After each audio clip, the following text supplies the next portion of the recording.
morning, good afternoon, good evening, wherever you are located right now. My name is Suyasa. I am a lecturer at Universitas Dianapura, and I would like to welcome you to the Summer Camp of Visual Ethnography 2022. It is a collaboration program between Universitas Dianapura Bali and Universitas Kristen Duta Wacana Yogyakarta. Today, I would like to share with you how people are mapped based on our culture background that will be useful for our visual ethnography activities during the summer camp of 2022, as well as our multicultural working environment. Techniques that made us successful with a group of people from one country may not work with another group from a different country.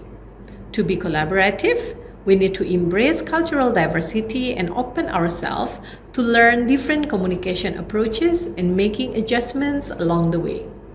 We need to learn and relearn new strategies to communicate effectively with different groups of people. During this visual ethnography summer camp, we are going to interact every day for 2 weeks with friends from different culture backgrounds. In this video, I would like to point on skills that we are going to use or experience in daily activities, especially in communication. We are going to start with communication. As we are working or build a networking with people around, very little chance that we are only working with the same nationality. Especially to this generation and era, we work with different nationality in everyday life. For example, we could lead a meeting from Germany or Japan with Indonesian audience where they are born and raised and live in Indonesia. Of course, we can get it done through the internet, communicating back and forth and try to win a deal and get the yes words. But we may face some difficulties in communicating. In the globalization, people are traveling a lot more. For younger generation, prefer to do semester abroad through exchange program, either short or long period of program. For example, what we are doing right now, we are having a visual ethnography program where the participants are from Germany, Japan, and Indonesia. So the reason people choose to study or doing activities outside of their college is widening his or her horizons and also getting some experiences, friends, or networking. Having experiences of other countries will also adding value in resume perhaps, or even for self-improvement. It will enrich themselves when working with people from other nationality. Knowing other culture is important before interact with foreigner, and we can be aware of doing or acting without offending others.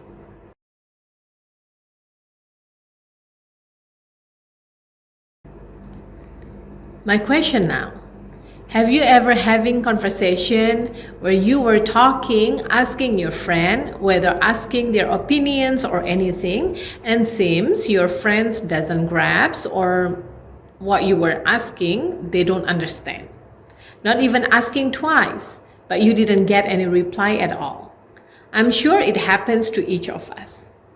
It is called a miscommunication. It leads to confusion, frustration, and even animosity, and we start putting our perception tend to negativity. So if you see the pictures where one person is trying to extending his hand for handshaking, but the other person is trying to respect the other culture by bowing down. So it could lead a frustration because we don't see the same, or we don't feel, we don't think we are in the same pace. So this may cause a miscommunication. So why do we have different way of communicating? Based on our communication culture, people are divided into two communicating language clusters based on how long of history and level of homogeneity impact the communication style.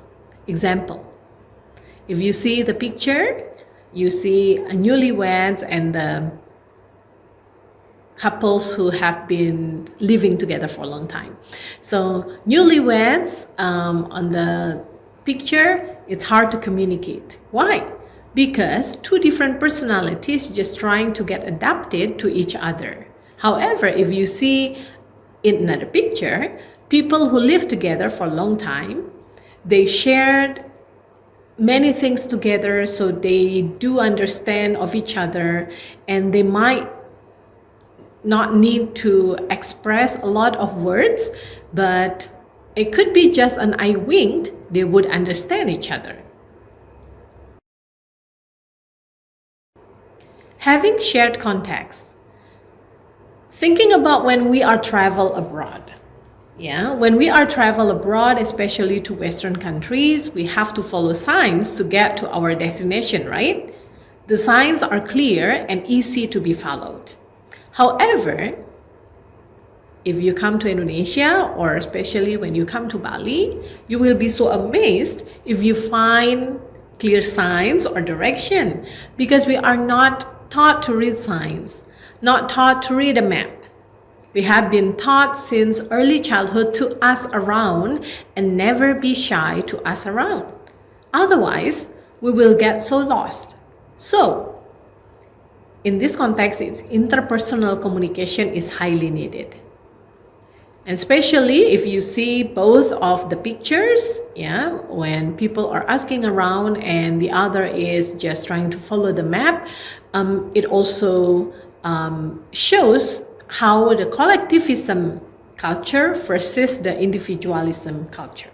So collectivism cultures versus individualisms shown here, because in a country where people are more collective, they feel safer when asking people around. In another hand, in a country where people tend to be individualism, they have to use their ability to find out on something, because bothering others is annoying. So some people thinking that if I nagging or asking a lot of people, they will feel their time is wasted and it could annoying people.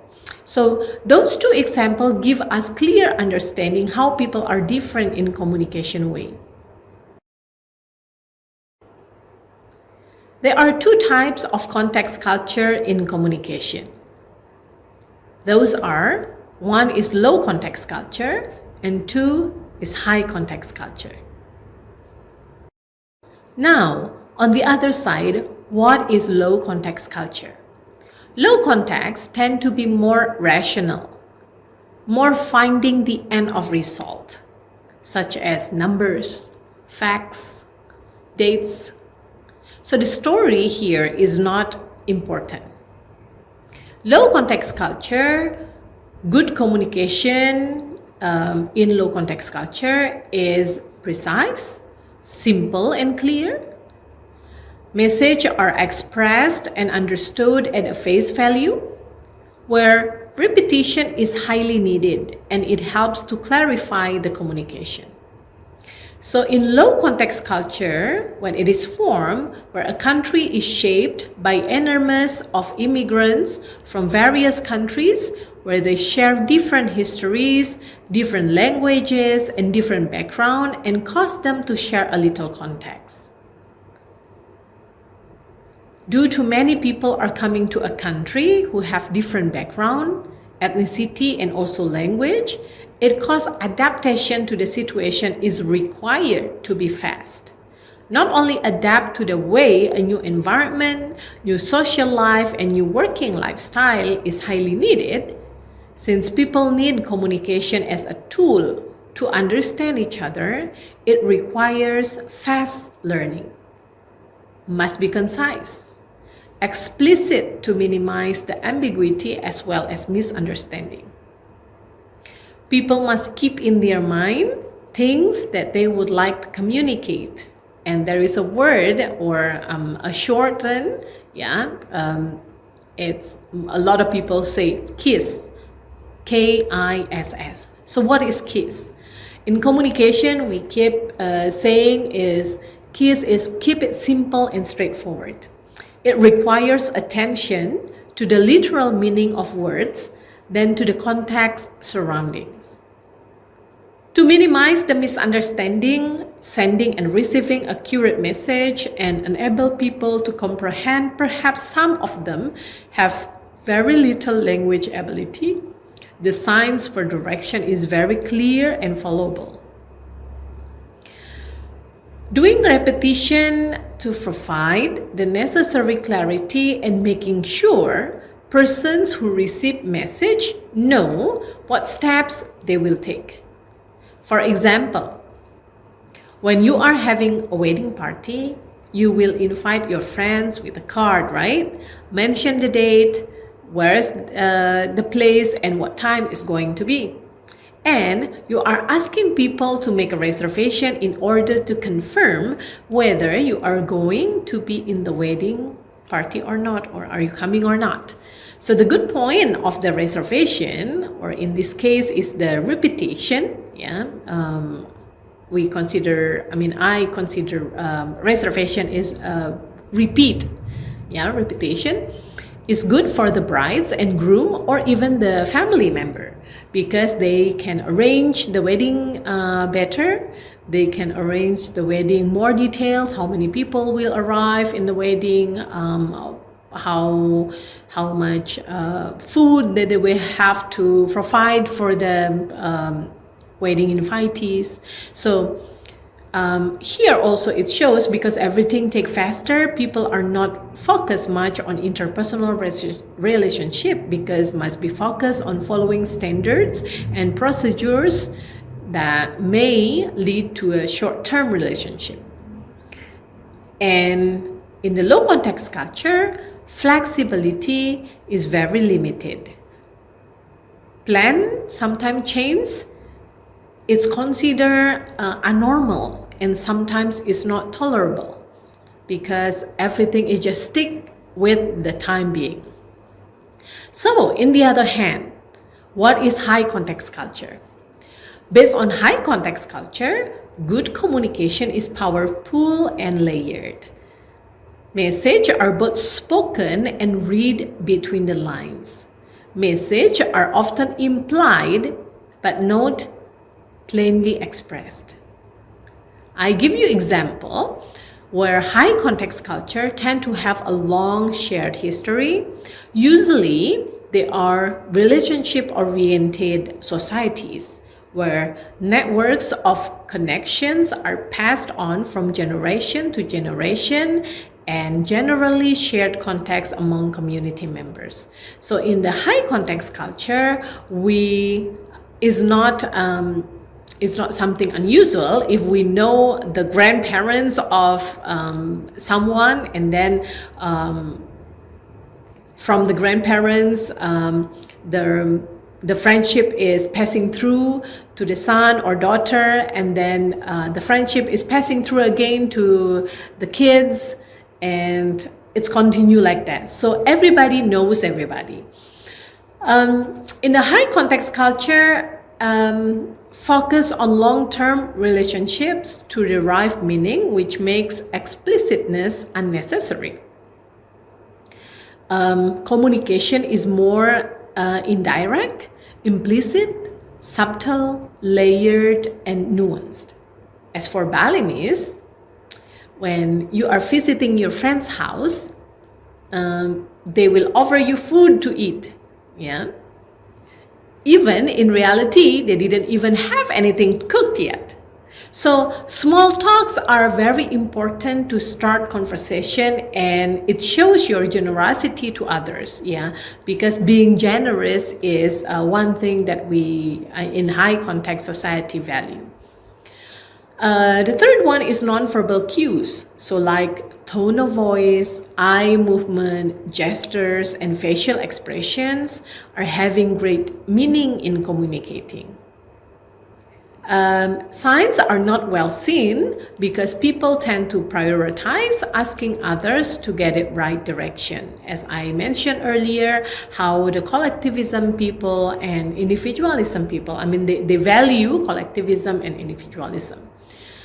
So true intent of the message is not communicated verbally and is often left to the interpretation of the individual, which requires contextual understanding and reading between the lines.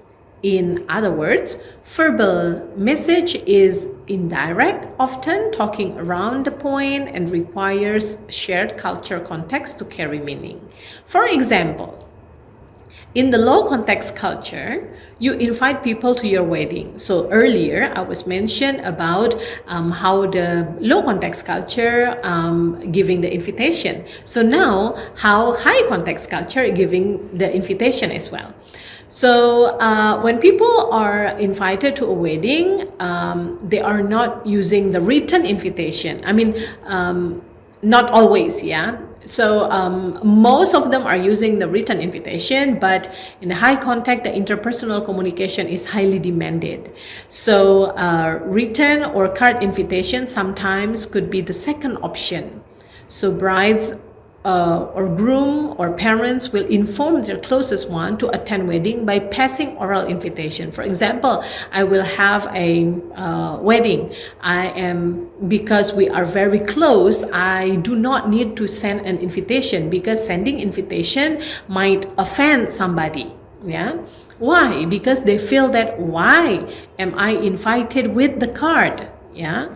Where we are, one person to another person having a very close relation. So the inviter will just say when the date, time, and place of the wedding will be held. And the invitees will be putting in their calendar and they try to remember. So that is how the difference between low context and high context culture.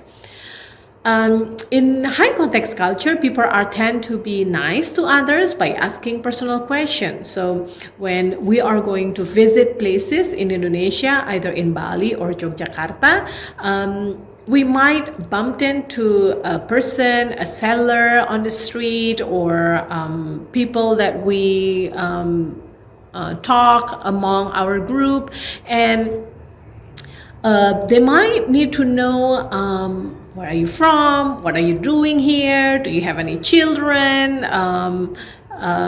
This is your first time to come to Indonesia, and what is your opinion? So low context culture need to be ready when people ask personal question without any offensive feeling. Yeah, so don't feel that, ooh, why do they questioning me? Why am I asking that many questions? So don't feel like that, because people in high context culture, they're just trying to be nice. They would like to know you better in order to engage the interpersonal communication. Yeah.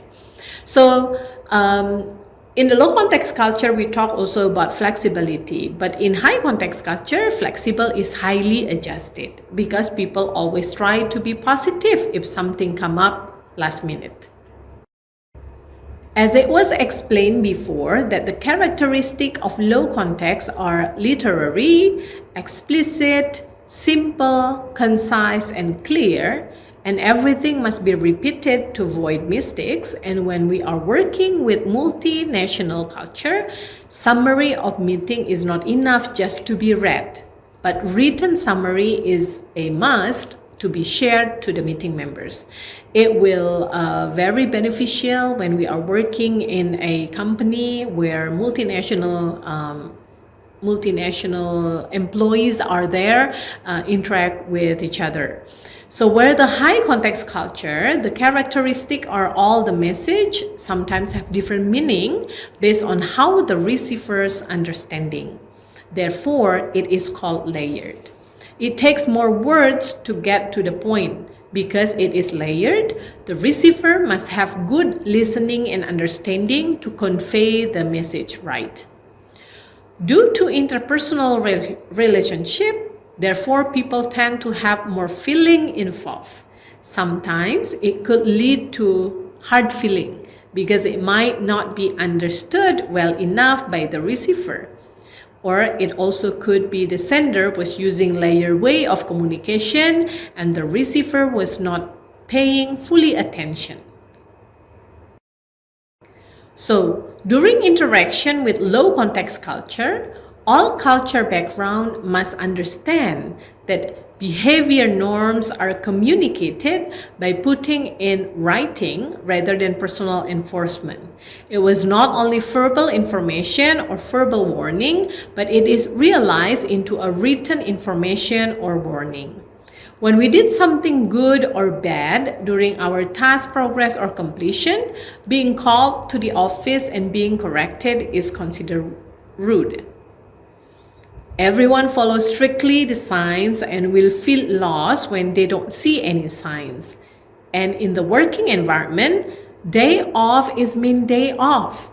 It is his or her rights not to do any work related since the day off mainly for personal time. So a lot of people, when they say, hey, I am going somewhere, so please don't give me any work. Yeah, because day off means day off. Because low context culture is mainly written communication, therefore, before someone signs anything, a person must understand completely what he or she is signing, or in another word, avoiding gray area. Legal system is the highest and no compromise. So we need to read all the blueprints in order for us to understand. Definitely, yes means yes. When someone say yes, it is an integrity and it is a commitment to finish the task. So as you see from the slides, you see the different side of countries who are considered as a low context culture and countries who are in the middle, where they could be tend to high context culture or low context culture. And on the other side, you see the countries that are mainly value, or the way they communicate is considered high context culture. How do we work or interact with people from high context culture? So earlier we talked about how we work with low context culture, and now how we work with people from high context culture.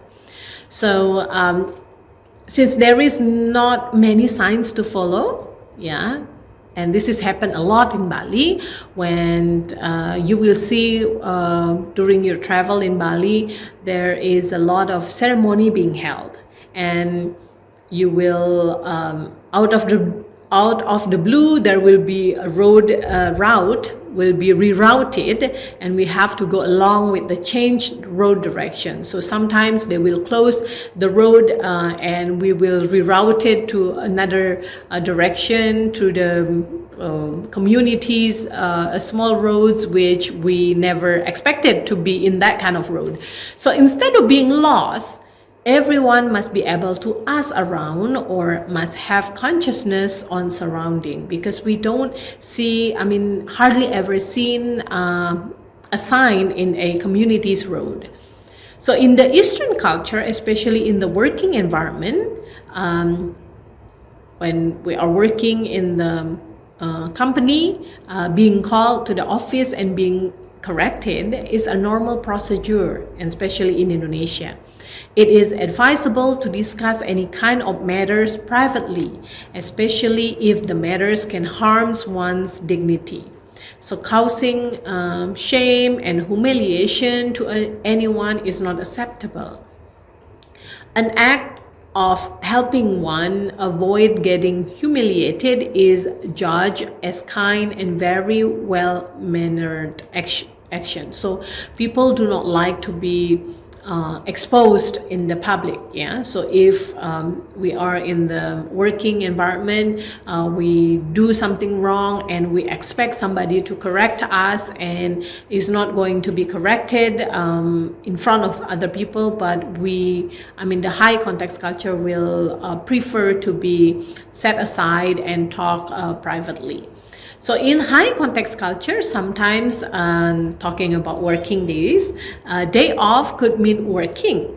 People is demanded to have their job done as priority, and it is one of the responsibility and loyalty. So even though you give your leave of absence to your superior, to your boss, and then you said, hey, I am going for vacation for a week, and then sometimes our friends will call, hey, can you give me some update on this? So it doesn't mean that we are completely off. We are just still working, but it's not in the office. So that is consider working in the high context culture. In every important documents, people are obliged to read the details, but most of the time is ignored. So reminder is important. We have to keep reminding because sometimes people are just switch tasking from one thing to another, and they tend to forget about things, and so we have to remind them. As high context, our put relationship is the highest, therefore pre-existing trust through interpersonal relationship is a preference. Yeah. So when we have, for example, when we are talking about working and we have friends coming or work-related partners coming, yeah, we usually do more kind of like fun activities, yeah, instead of talking about work, yeah, because we would like to build the interpersonal communication in order to have the partnership better. So the last regulating behavior is yes could be mean yes, no, or maybe. So why? Because in Indonesia, everyone, I should not say in Indonesia specifically, but in the high context culture, everyone always try not to hurt anybody's feeling when they act or talk. So therefore, sometimes people become so polite, and it's hard to know what they are really meant. So people trying to avoid saying no directly for fear to sound disrespectful. That's why most will say yes, but. Yeah, so probably you will, yes, I think, and it's already means as clear as no or agree or maybe. So therefore, when we convey the message, the sender must making sure that the receiver is understand completely.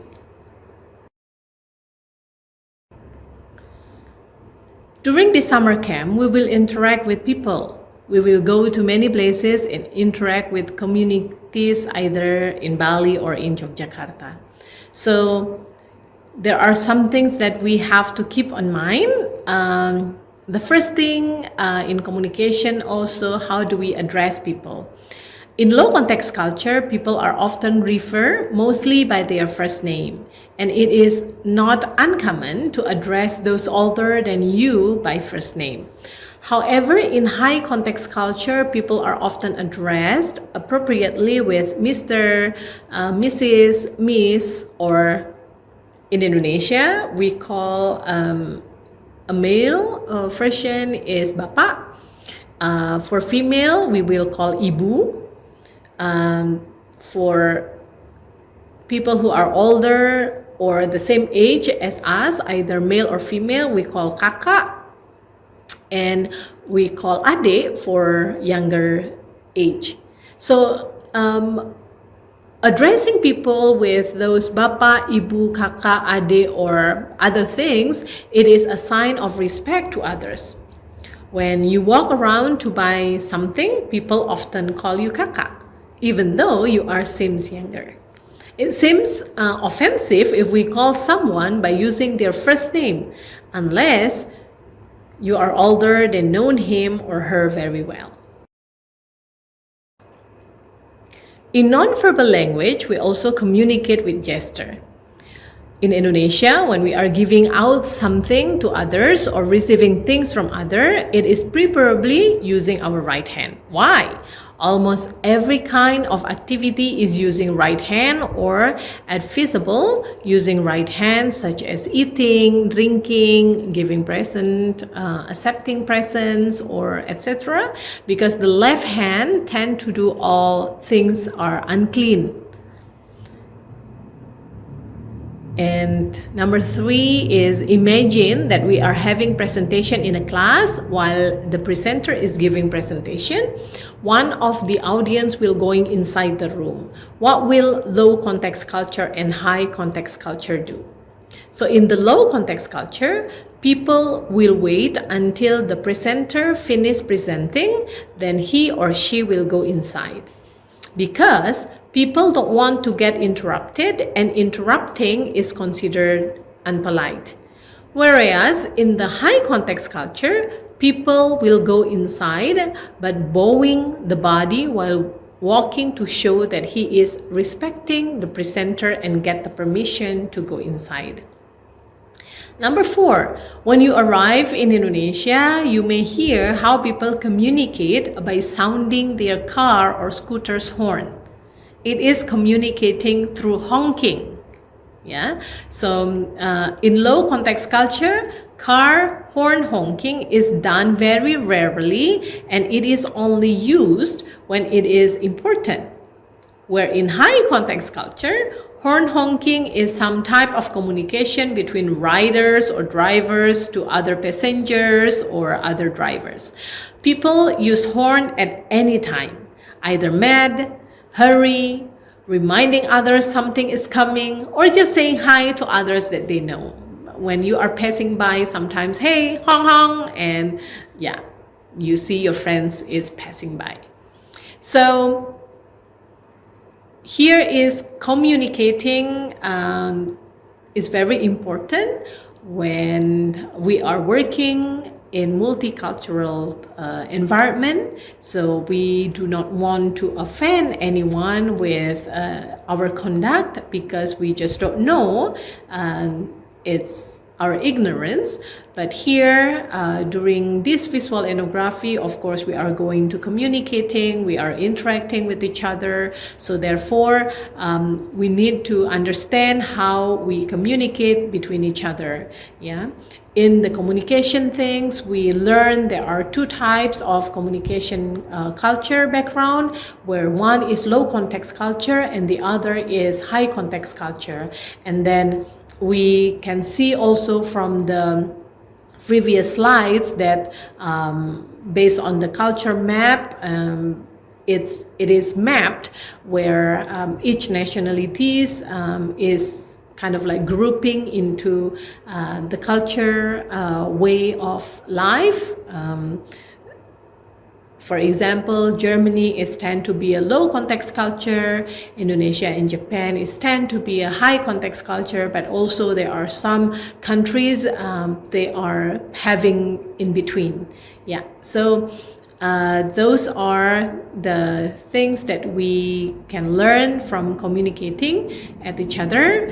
And just remember, communicating is spending time with each other, and communicating is also exchange of information. So whichever way you look at it, either in the low context culture where you are thinking communicating is a time being, and then in the high context culture, communicating is everything to get to know more others better. So I hope that this will help us during our program, Visual Ethnography Summer Program 2022.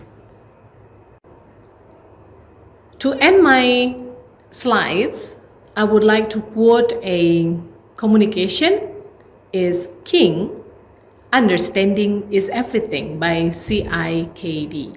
So we do hope that we can communicate better with each other, and we value, we understand how low context culture and high context culture is communicating. So the last one, I would like to thank you your time of watching this video, And I would like to say terima kasih, matur suksma. Yeah, in Bali we call it matur suksma. It's mean thank you. So we are looking forward for your participation in summer camp Visual Ethnography 2022. Started in Bali and then we will go to Yogyakarta. Thank you.